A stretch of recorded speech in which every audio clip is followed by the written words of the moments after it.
우리는 계속해서 고린도 전서를 보면서 고린도 교회의 문제들을 살펴보고 있습니다.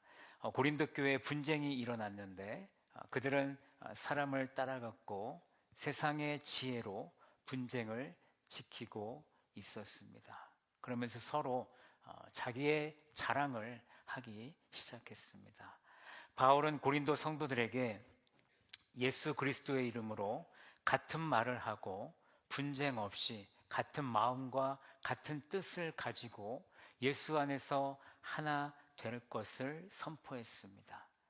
바울은 고린도 성도들에게 자신이 교회에 보내심을 받은 것은 침례를 주기 위함이 아니라 하나님의 말씀, 십자가의 말씀, 그것을 전하기 위해 이 자리에 함께 했다는 것을 강조하고 있습니다. 십자가의 말씀이 멸망하는 자들에게는 미련한 것으로 들립니다. 세상 사람들은 많이 배우고 옳은 말을 잘하고 그리고 임기응변이 뛰어나면 그 사람을 지혜롭다라고 합니다. 그러나 하나님의 지혜는 그런 능력을 말하는 것이 아닙니다. 하나님의 지혜는 예수님을 알고 예수님을 믿는 것입니다. 예수님을 통해서만 구원을 받을 수 있고 구원받은 사람은 영원한 생명을 얻습니다. 이것이 하나님의 능력이고 하나님의 지혜인 줄로 믿습니다. 바울은 고린도전서 1장 25절 말씀에서 이렇게 선포했습니다. 하나님의 어리석음이 사람보다 지혜롭고 하나님의 약하심이 사람보다 강하니라. 사람이 아무리 지혜로워도 하나님의 어리석음보다 못합니다. 사람이 아무리 강하더라도 하나님의 약하심보다 강할 수는 없습니다. 하나님이 어리석고 약하신 분이 아니라 하나님이 최고이심을 사도 바울은 그들에게 말씀해 주고 있는 것입니다. 바울은 계속해서 하나님의 지혜를 말하고 있습니다. 오늘 본문에서 바울은 고린도 성도들이 부르심을 받았을 때 그들의 처지가 어떠했는지 상기시켜 주고 있습니다. 26절 말씀을 보십시오. 형제들아 너희를 부르심을 보라 라고 말씀합니다. 부르심은 예수 그리스도를 믿었던 그때를 말하는 것입니다.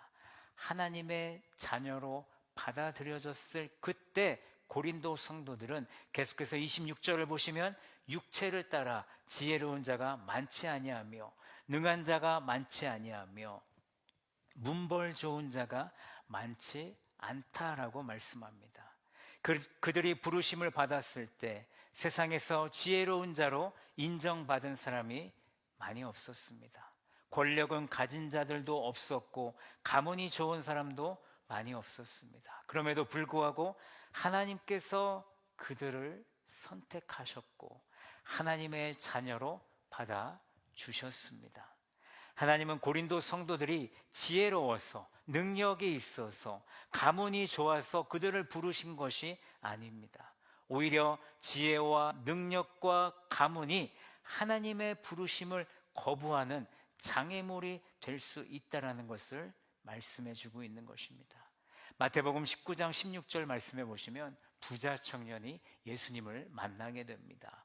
그 부자 청년이 예수님께 묻습니다. 내가 무슨 일을 해야 영원한 생명을 얻습니까? 예수님은 부자 청년에게 계명을 지키라고 말씀하셨습니다. 부자 청년은 내가 그 계명을 다 지켰습니다. 내가 더 다른 무엇을 더 해야겠습니까? 내가 무엇이 부족합니까? 라고 다시 묻습니다. 그때 예수님이 이렇게 말씀하시죠. 너의 소유를 다 팔아서 가난한 자들에게 나누어 주어라. 그리고 나를 따르라 라고 말씀하십니다. 여러분 그 청년의 얼굴의 표정이 어땠을지를 생각해 보십시오. 그 청년은요 근심하면서 예수님을 떠났습니다. 이 청년에게 재력이 있었지만 그는 돈을 우선순위에 둠으로 영생을 버리고 사라질 돈을 쫓아갔습니다.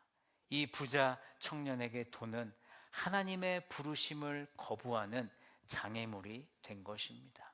중요한 것은 그 청년에게도 하나님의 자녀가 되는 기회가 주어졌었다는 것입니다.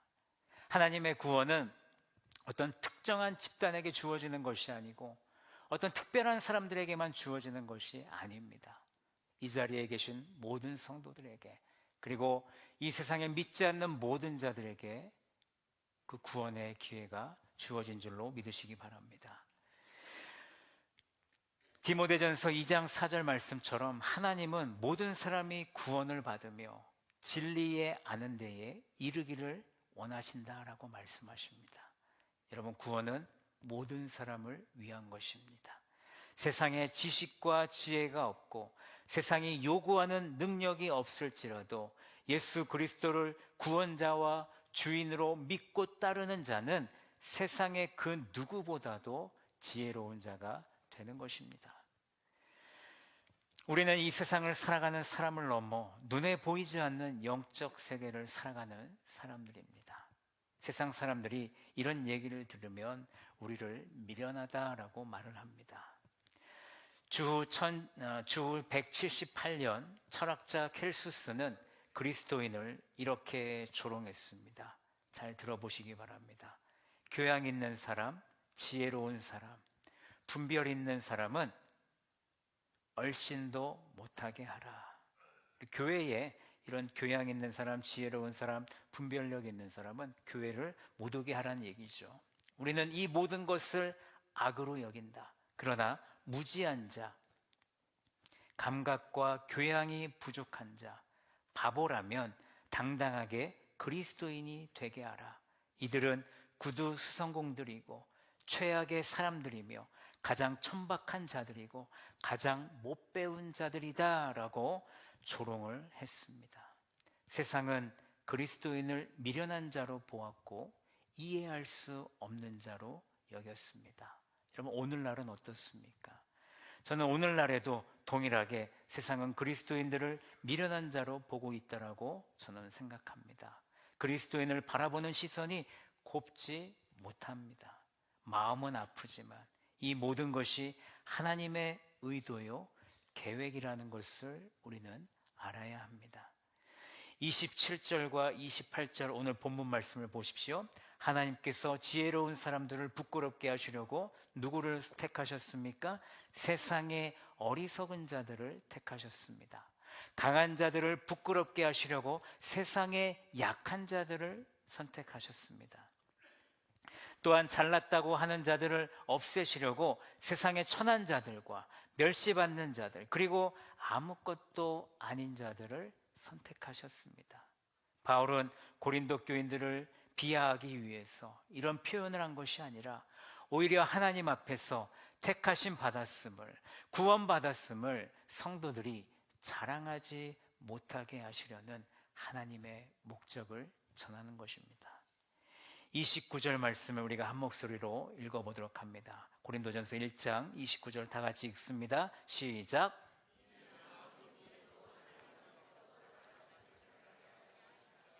아멘.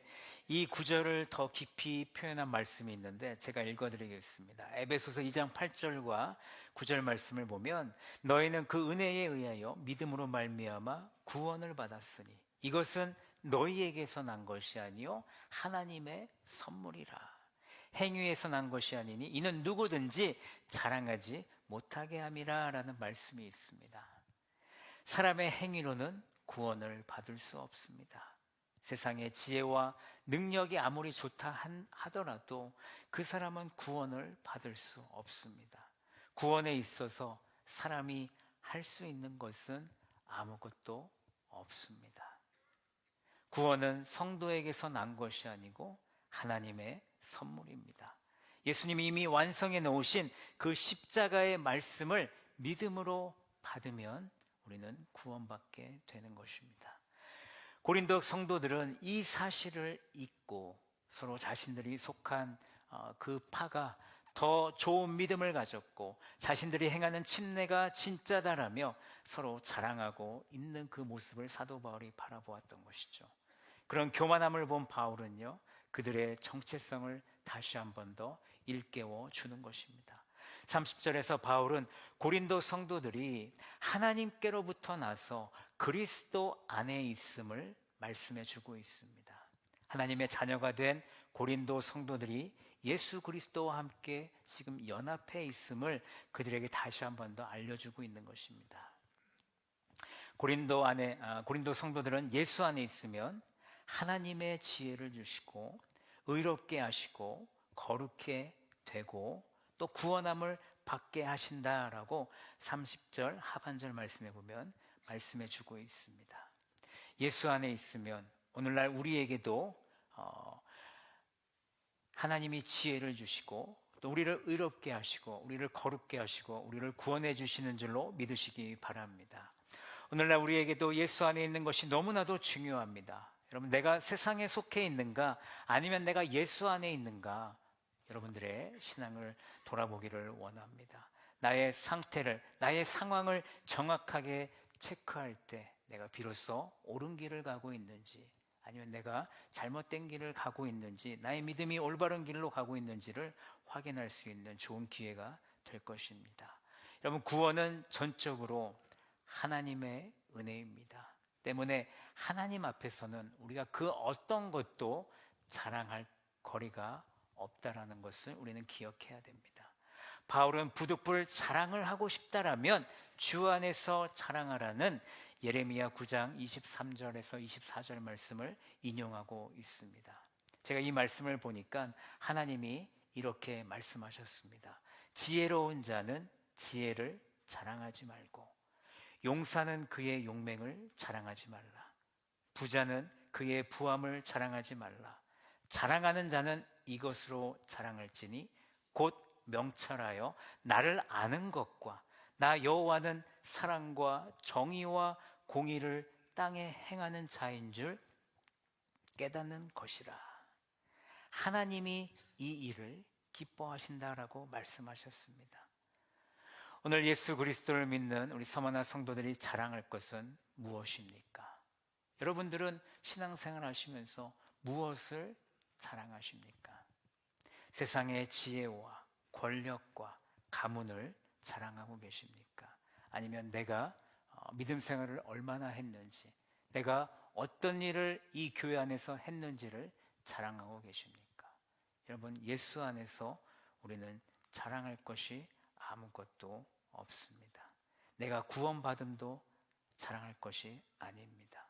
우리가 자랑할 것은 오직 예수 그리스도 한 분인 줄로 믿습니다. 오직 하나님만, 예수님만 자랑하는 우리 서머나 성도들이 되기를 간절히 바랍니다. 우리의 행위의 노력이 아닌 오직 하나님의 은혜로 구원받았기 때문에 우리는 자랑할 것이 없다라는 것입니다.